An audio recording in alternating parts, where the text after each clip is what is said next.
tous vu la roi. Donc tout le monde connaît un petit peu le parc, certainement sous son ancienne appellation, parc du Gec. Donc bon, c'est quand même maintenant le parc Madame de Graffigny.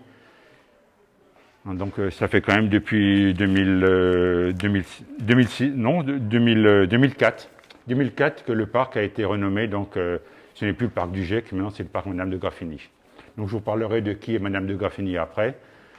Et puis donc avant ça je vous ferai un petit historique du château depuis sa construction. Et on ira visiter le premier étage.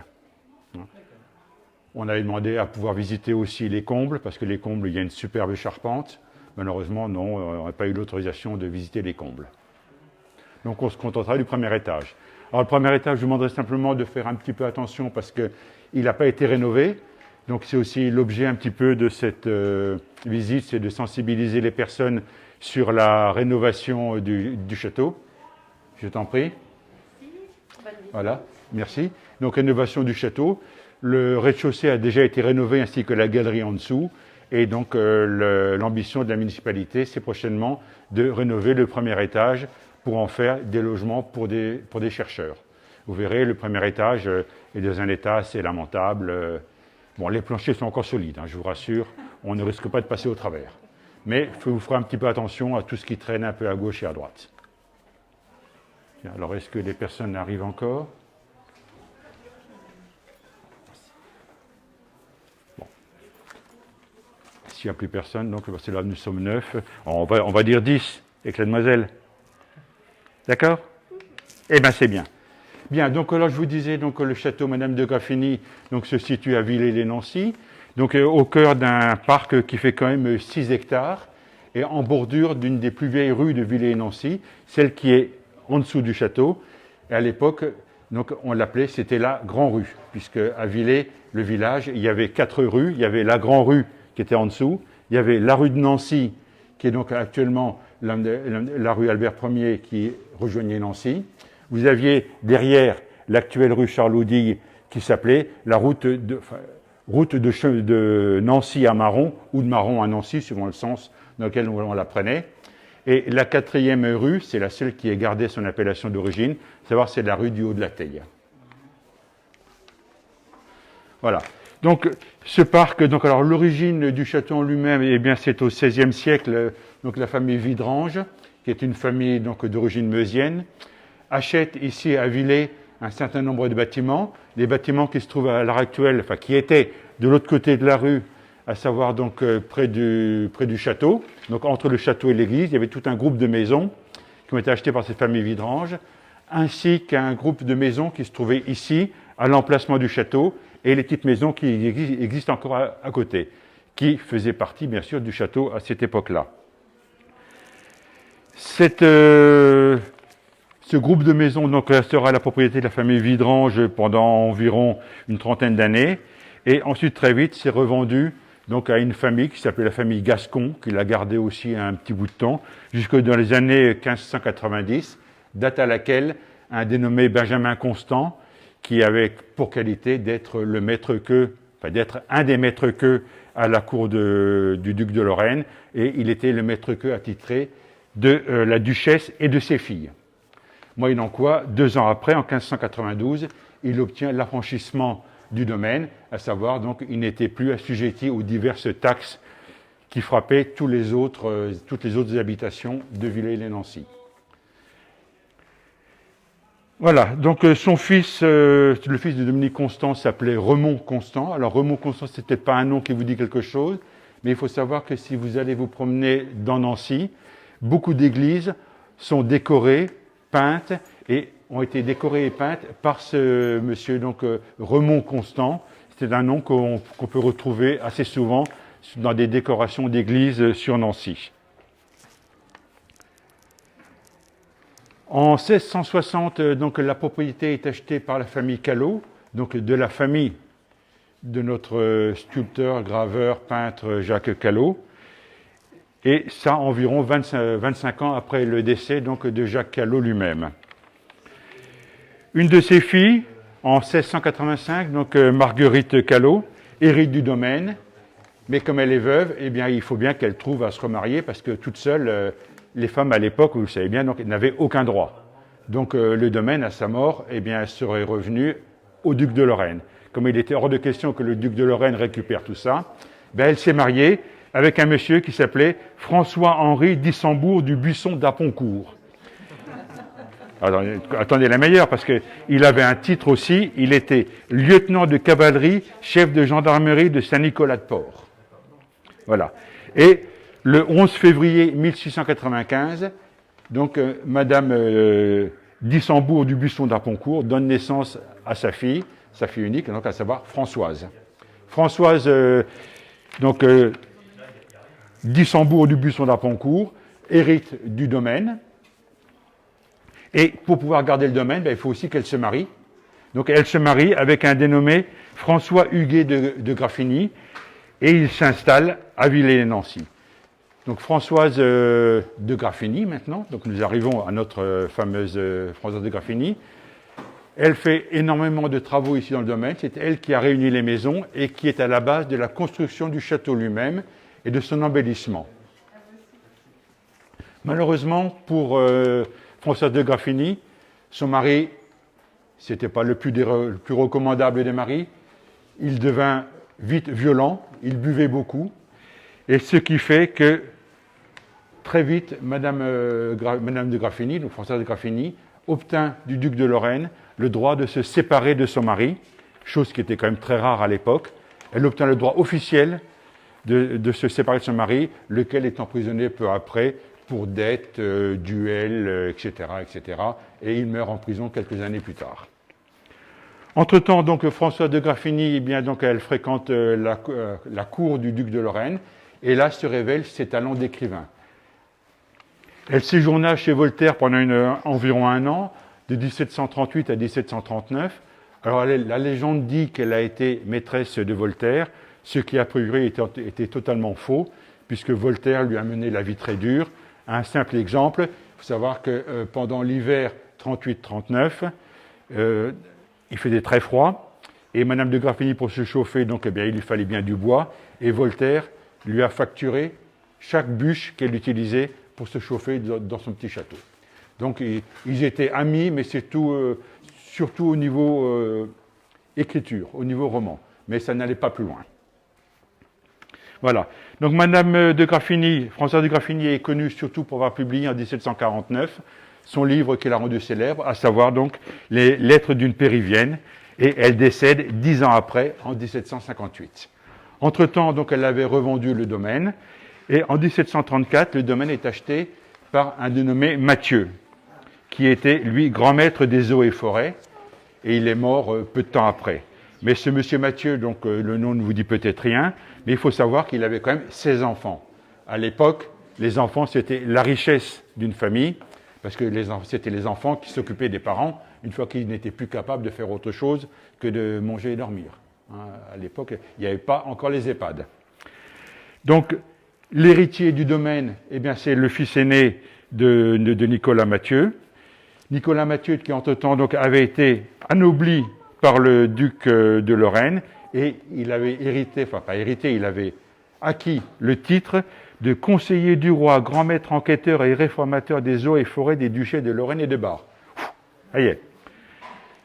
Donc son fils héritier, donc Joseph Antoine, lui se marie aussi à Villers, et en même temps, il hérite d'un comté à Dombasle, et donc il prend le titre de Joseph Mathieu de Dombasle.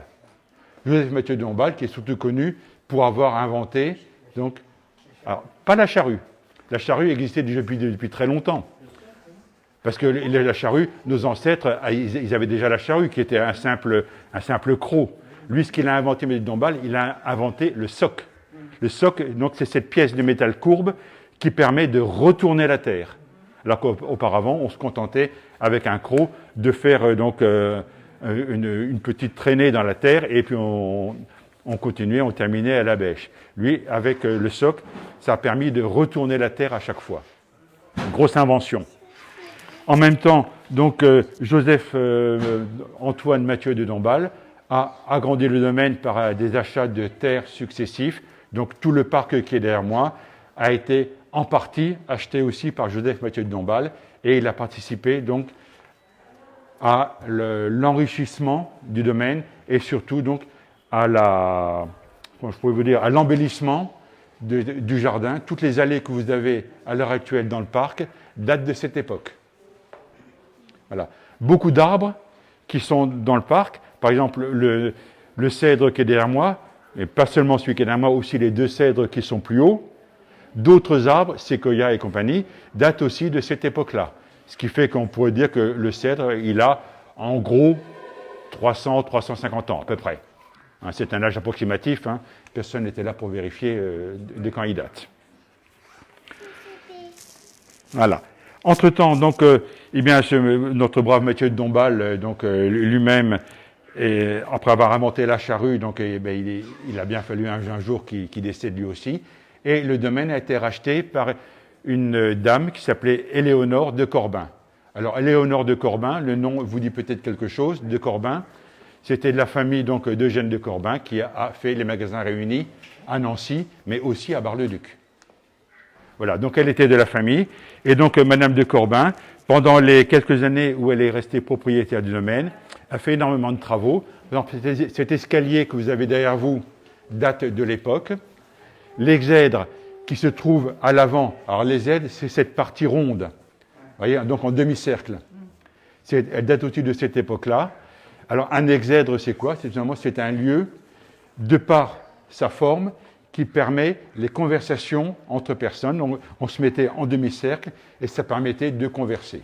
Donc, le nom exact, c'est un exèdre. Elle a aussi fait construire la petite galerie qui est devant le château, plus d'autres embellissements, des cheminées par exemple. Dans la salle des mariages actuelle, donc on ne peut pas y accéder parce qu'il y a des récitations de poèmes par une autre association. Toutes les belles cheminées que vous avez là-dedans datent de cette époque-là. Donc c'est un peu aussi l'art nouveau. En 1926, donc le château il est racheté par le groupement des étudiants chrétiens, donc à savoir les pères jésuites, qui avaient créé ce groupement des étudiants chrétiens, qui servait surtout, qui a plutôt acheté ce domaine-là pour y héberger les étudiants en couple, après avoir acheté le domaine qui se trouve à l'heure actuelle, Cours Léopold, qui vient d'être revendu il n'y a pas tellement longtemps. Voilà. 1940 arrive la guerre, donc enfin Deuxième Guerre mondiale. Les Allemands occupent le château. Vous dire qu'ils ont été très corrects, ce n'est pas tout à fait le cas. Ils ont pas mal cassé, pas mal détruit. 1945, les Américains arrivent. Alors je vous rassure, hein, ils n'ont pas été meilleurs que les Allemands. Au contraire, eux, quand ils sont partis, ils ont emmené plein de choses. Mais comme c'était les libérateurs, on ne leur a rien dit et on les a laissés partir avec pas mal de choses sous le bras. Une fois que les Américains étaient partis, donc les jésuites du GIEC ont récupéré le château et en 1955, donc, ont réouvert le château et la propriété pour toujours y héberger des étudiants en couple. Le château lui-même, avec le domaine, donc, a été revendu en 1985, après une vente aux enchères de l'intégralité du mobilier. Donc le château a été racheté par un organisme de la métropole conjointement avec la ville, avec un engagement de la ville de Villers-lès-Nancy de racheter petit à petit les parts pour devenir à terme propriétaire complet du château et de son domaine. En 2004, donc, le château est dénommé Château Madame de Graffigny par la municipalité de l'époque.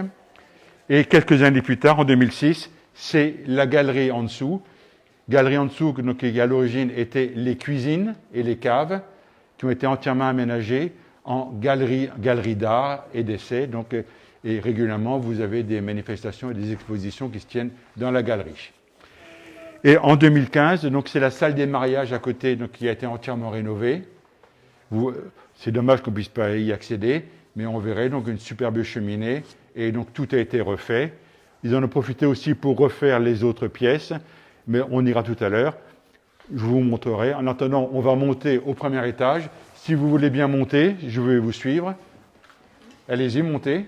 Donc, je vous rappelle l'escalier, tout ça, ça date donc d'Éléonore de Corbin, donc début du XXe siècle. Alors, quand vous arriverez là, juste au premier palier, vous avez derrière un autre escalier qui permet, lui, donc d'accéder au grenier, mais bon, on n'ira pas. Et vous avez aussi d'autres petites pièces, vous voyez, derrière, Et derrière vous, vous voyez que vous avez aussi une porte dans le mur. Alors cette porte, c'est quoi? Tout simplement, c'est que le GEC, c'était le château ici, mais c'était aussi les petites maisons qui sont à côté. Et ça, c'était une porte de communication avec les bâtiments d'à côté. Donc les étudiants étaient hébergés ici dans le château, mais aussi dans les petits bâtiments à côté. Hein? Voilà, allez-y, continuez, rentrez. Donc vous remarquerez au passage donc, cette petite terrasse, c'est pareil, donc, qui était aussi là pour favoriser les discussions.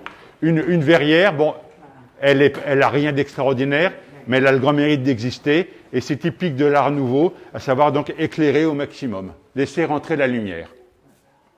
Voilà, allez-y, rentrez, je vais passer devant, si vous voulez bien. Pardon. Voilà, donc on va rentrer ici, voilà, dans les premières pièces. Voilà.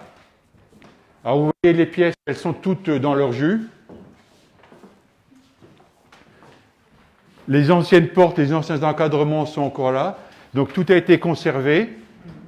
Parce que l'ambition, bien sûr, c'est donc de rénover complètement, mais aussi d'essayer de remettre tout ça en état tel que c'était à l'époque donc Léonore de Corbin. Vous voyez? Alors, on va passer à côté. Voici par exemple une cheminée, donc ce qu'il en reste, mais malheureusement, ça a été pas mal vandalisé. Mais c'est une cheminée toute simple. On va laisser rentrer. Rentrer, rentrer, rentrer. Voilà.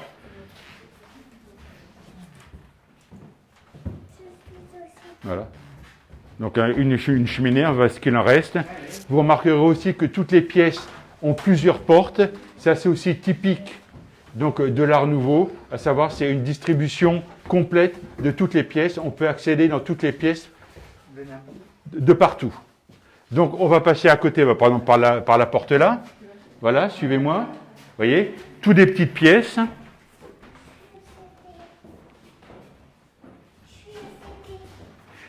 Qu'est-ce qu'il y a? Tu es au CP? Ah ben c'est bien ça. Voilà.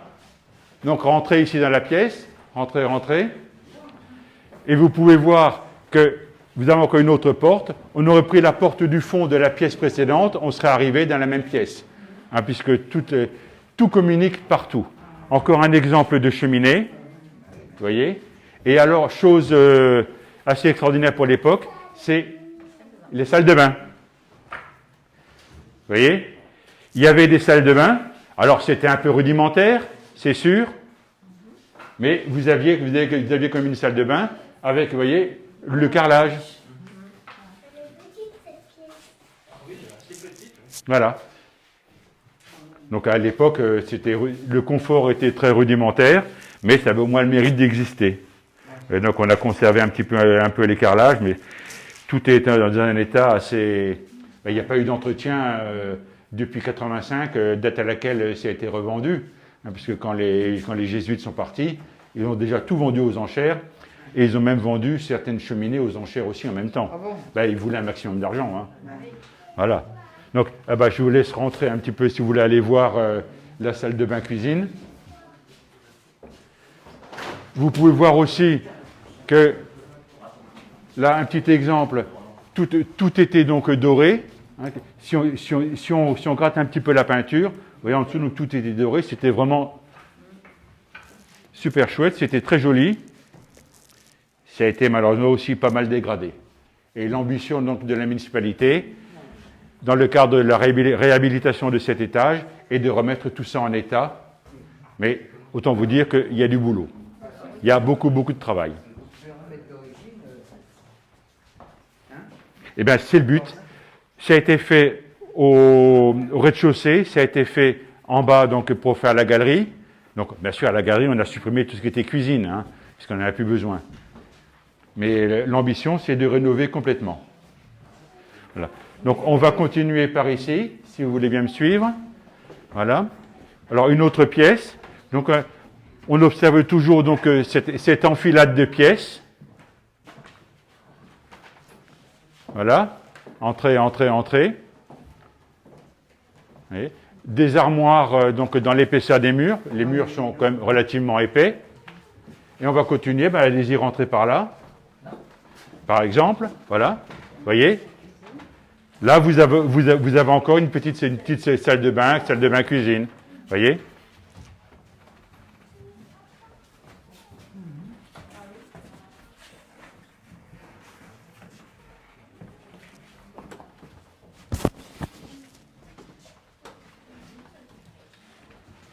Et donc, devant vous, ce demi-cercle, c'est ça qu'on appelle un exèdre.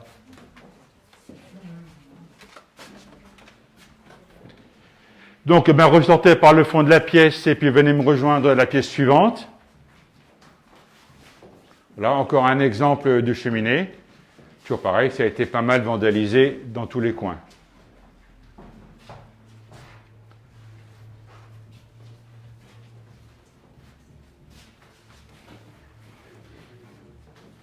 Donc là, on peut continuer, donc toujours dans ces... Et toujours dans toutes les pièces, une cheminée.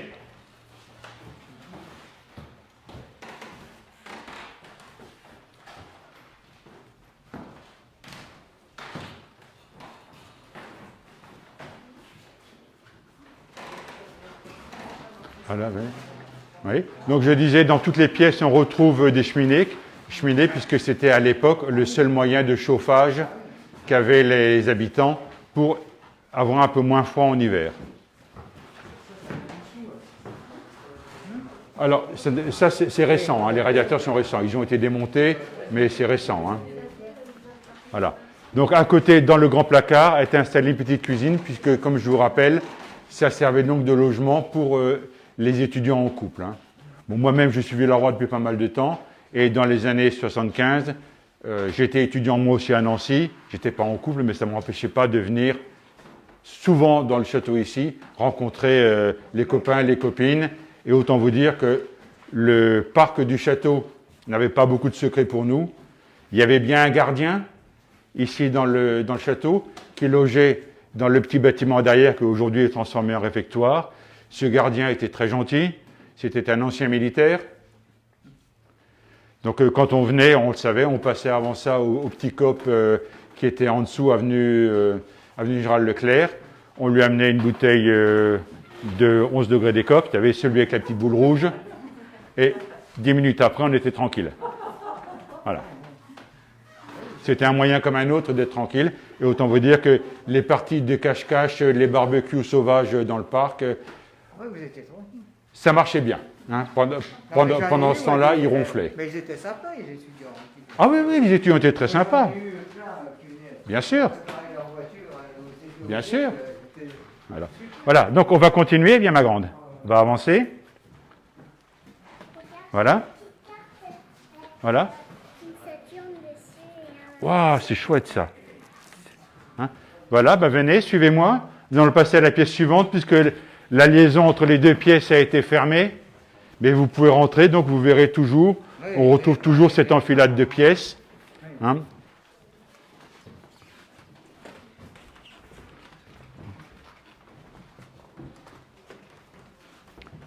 Enfilade de pièces qui est vraiment caractéristique de l'Art Nouveau, c'est de favoriser la distribution à l'intérieur. Donc vous pouvez accéder à toutes les pièces de partout. Mais les parquets, ils sont pas mal encore. Hein. Les parquets sont encore pas mal, oui, oui. C'est vrai, c'est vrai. Même tout est pas mal. Oui, oui. On a donné un sérieux coup de balai avant que vous veniez, mais... Je n'ai jamais demandé à la personne en dessous. Je lui ai dit dans quel état c'est. Moi, je veux bien venir déblayer pour voir à quoi ça ressemble. Ah ben, vous voyez à quoi ça ressemble. Oui, donc ici, alors la petite pièce, donc ça c'est une construction récente, hein, ça avait été fait du temps du père jésuite pour pouvoir mettre des étudiants supplémentaires dans la petite pièce. Avec chaque fois donc un petit coin kitchenette, comme ça ils avaient leur petite cuisine. Voilà. Et ils se payaient pas, ils étaient... Ah, c'était sympa, ils ne payaient pas très cher et c'était super sympa. Les pères jésuites venaient de temps en temps. Donc, un des plus connus, donc je ne sais pas si le nom du père Brandicourt vous dit quelque chose. Donc, c'était un des jésuites du GIEC. Alors lui, il était plus spécialisé donc, dans le théâtre, tout ça, et il animait donc des cours de théâtre pour les étudiants du GIEC. Mais il y avait d'autres pères jésuites qui étaient un peu moins conciliants. Quand ils arrivaient ici, puis qu'on était tous dans le parc à jouer, ils n'aimaient pas trop. Mais bon, on était étudiants, qui n'a pas été étudiant et jeune un jour. Hein. Bien, nous allons continuer, nous allons redescendre, si vous voulez bien me suivre. Bien, ma grande, on va redescendre. Parce qu'on a fini la visite.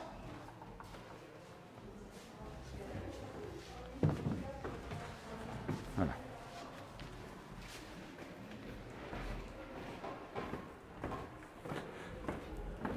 Et puis donc là, à droite, vous avez encore d'autres pièces.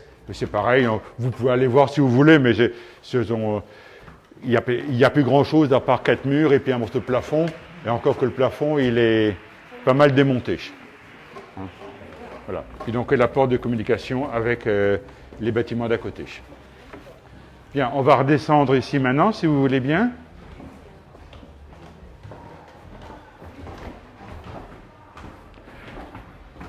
Donc, partout dans les murs, des placards. Hein, vous avez ici, là, des placards partout.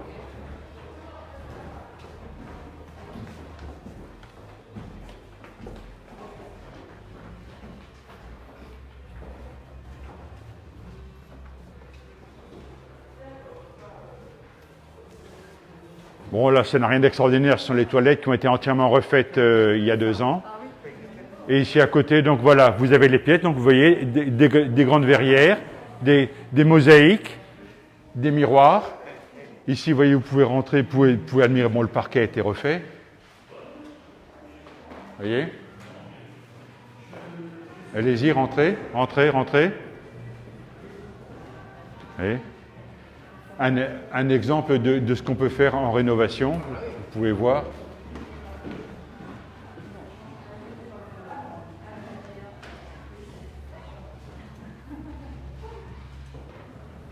Allez-y, rentrez.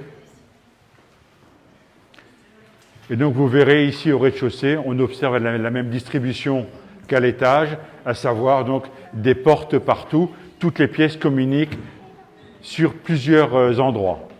Hein, voyez. Oui, il y a des belles cloisons et tout. Voilà. Hein. Donc ces grandes portes, ces ouvertures sur l'extérieur, donc ça c'est du Éléonore de Corbin, ainsi que la petite avancée devant, c'est elle qui nous a fait tout ça. On peut continuer sur d'autres pièces. Pardon. Elle est ouverte en face?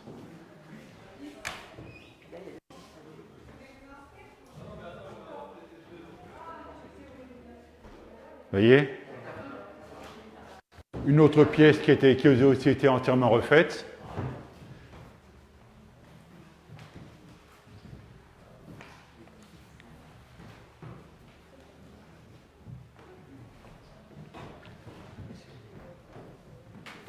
On peut faire des choses très chouettes. C'est le même ici, si on Voilà. veut regarder.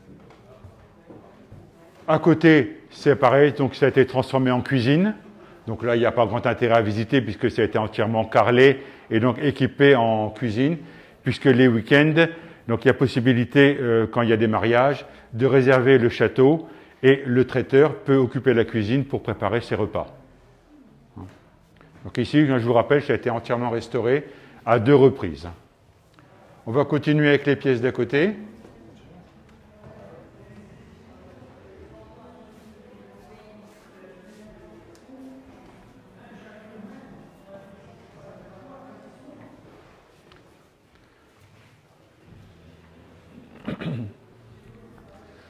Là, vous avez remarqué, donc au-dessus de chaque porte, ces petits vitraux. Donc, ils datent aussi de l'époque, début 20e, donc elle est au nord de Corbin. C'est parti de ces embellissements, ainsi que donc toutes les boiseries que vous voyez là ici autour. Hein, c'est tout de cette époque-là. Et là, on arrive donc dans la dernière pièce, enfin l'avant-dernière, puisqu'on a une autre. Vous avez là sur le côté donc un superbe poêle. Vous voyez, qui date aussi de l'époque Éléonore de Corbin. Donc il a été restauré à plusieurs reprises lui aussi. Et on peut voir donc la dernière pièce. Vous voyez? Donc, c'est comme les autres. Venez, rentrez, rentrez, rentrez.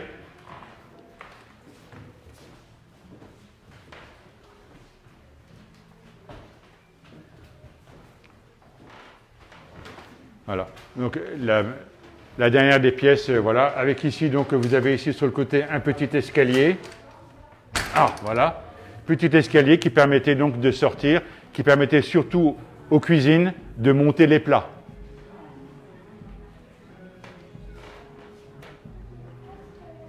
Vous voyez? Voilà. Petit escalier, il est chouette, il est bien fait, ce petit escalier. Il est, hein? Voilà. Et puis donc, on va repasser donc dans la dernière pièce. Donc ça, c'est la plus grande, une des plus grandes, puisqu'il y a la salle des mariages qui est aussi très grande. Voilà. Avec ici dans le fond, je vous laisse rentrer.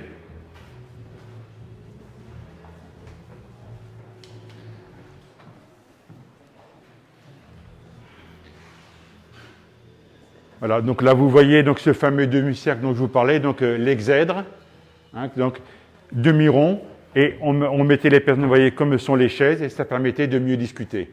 Donc aujourd'hui, donc vous avez devant vous donc des tables sur lesquelles sont en vente un certain nombre de petits goodies, des t-shirts, choses comme ça. C'est pour participer à la rénovation du premier étage du château.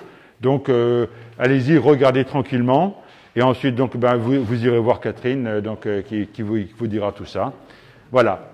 Sinon, ben, pour moi, la visite est terminée. Hein? Donc, je vous remercie de votre attention. Et puis, donc, ben, je souhaite vous revoir le plus rapidement possible pour d'autres visites. Voilà. Voilà, ben, bonne fin d'après-midi à vous, alors. Hein? Voilà, merci.